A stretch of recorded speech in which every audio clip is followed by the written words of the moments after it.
La finance islamique a eu à faire ses preuves dans le monde. Et au niveau national, c'est le contexte insufflé par le PICE, la croissance qui a été notée depuis 2014 dans notre pays à un taux de 6%, qui a justifié l'intérêt qu'a porté la Banque islamique de développement pour mettre en place le programme de promotion de la microfinance islamique au Sénégal en partenariat avec l'État du Sénégal.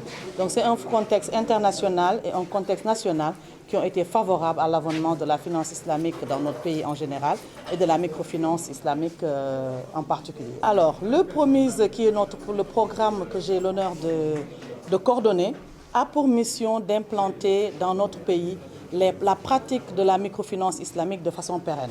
En quoi faisant, c'est-à-dire en offrant une alternative par rapport à la finance conventionnelle qui est là. Mettre en place un autre système financier qui devrait ouvrir ses fenêtres à travers les systèmes financiers décentralisés.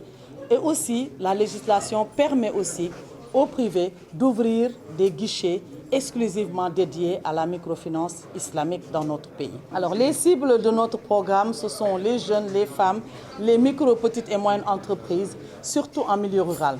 Parce que comme vous le savez, le président Macky Sall, avec sa volonté de faire de notre pays un pays émergent, a compris que l'émergence du Sénégal serait la somme des émergences de toutes les localités de notre pays.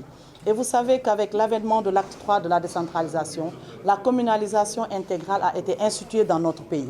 Et ce faisant, il y a beaucoup de communes qui étaient des communautés rurales qui ont besoin de dynamisation de leur activité économique. Donc nous avons pour mission de dynamiser l'activité économique en zone rurale, mais n'excluant pas aussi les zones urbaines.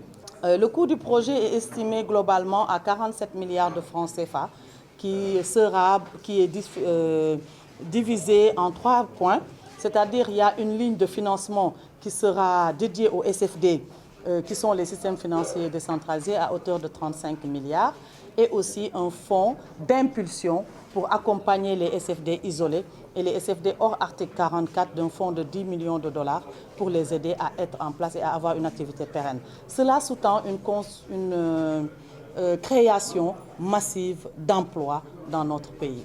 Une région comme Sédhiou, ce sont les nouvelles régions et c'est une région émergente qui a tout un dispositif à mettre en place. Aujourd'hui, nous sommes ici pour activer les activités qui peuvent être érigées en chaîne de valeur.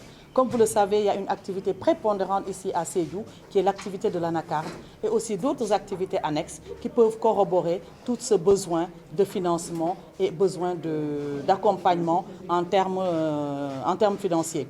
Donc la microfinance islamique qui a fait ses preuves partout dans le monde, dans sa capacité à sortir de terre et à accompagner pour rendre pérennes des activités économiques, fera aussi de Sédhiou un de ses axes prioritaires.